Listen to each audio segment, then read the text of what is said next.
സംസ്ഥാനത്ത് കൂടുതൽ ജില്ലകൾക്ക് ഉഷ്ണതരംഗ മുന്നറിയിപ്പ് നൽകി കേന്ദ്ര കാലാവസ്ഥാ നിരീക്ഷണ കേന്ദ്രം. പാലക്കാട്, തൃശൂർ, ആലപ്പുഴ, കോഴിക്കോട് ജില്ലകളിലാണ് ഉഷ്ണതരംഗ മുന്നറിയിപ്പിന്റെ പശ്ചാത്തലത്തിൽ യെല്ലോ അലർട്ട് പ്രഖ്യാപിച്ചത്. അതേസമയം തലസ്ഥാനത്തുൾപ്പെടെ ചില ജില്ലകളിൽ ശക്തമായ വേനൽ മഴയും പെയ്തു. തീരദേശ മേഖലകളിൽ കള്ളക്കടൽ പ്രതിഭാസമുണ്ടാകാൻ സാധ്യതയുണ്ടെന്നും മുന്നറിയിപ്പുണ്ട്. സംസ്ഥാന വ്യാപകമായി ചൂട് കൂടുമെന്നാണ് കേന്ദ്ര കാലാവസ്ഥാ നിരീക്ഷണ കേന്ദ്രത്തിന്റെ മുന്നറിയിപ്പിൽ പറയുന്നത്.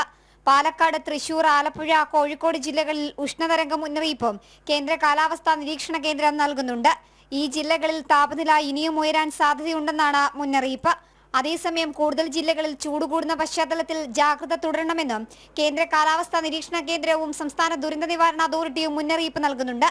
ചൂട് കൂടുന്നതിനിടെ തലസ്ഥാന ജില്ലയിൽ ആശ്വാസമായി ശക്തമായ മഴ ലഭിച്ചു. നെയ്യാറ്റിൻകര മേഖലയിലും നഗരമേഖലകളിലും ശക്തമായ മഴയാണ് ലഭിച്ചത്. അതിനിടെ കേരള, തെക്കൻ തമിഴ്നാട്, വടക്കൻ തമിഴ്നാട് തീരദേശ മേഖലകളിൽ കള്ളക്കടൽ പ്രതിഭാസം ഉണ്ടാകാനും സാധ്യതയുണ്ടെന്ന് മുന്നറിയിപ്പ് വന്നിട്ടുണ്ട്.